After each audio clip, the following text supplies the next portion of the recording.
Lia se diagnose het my net laat besef hoe vinnig dinge in die lewe kan verander. Eendag lyk dinge perfek en rooskleurig en die volgende dag gebeur iets wat jou lewe heeltemal in 'n ander perspektief sit. Ten spyte van alles is dit wonderlik en mooi en sy is absoluut versot oor hulle albei op baie unieke maniere.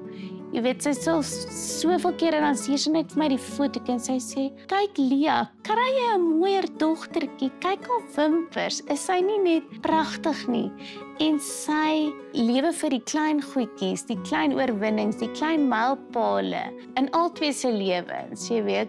En dis wat so mooi is, want sy is so regverdig, al is daar soveel uitdagings. Ek dink nie hulle sien dit altyd so nie, maar nou het dit vir hulle lewe het dit betekenis begin te gee, waarna Corneille se dood dit vir hulle sinloos was.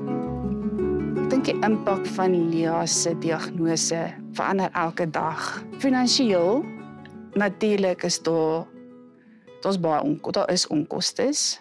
En emosioneel, ek dink dis seker vir my die ergste een. Ek dink finansiëel kan jy 'n plan maak en ons baie mense wat kan help en 'n mens kan vra vir hulp, maar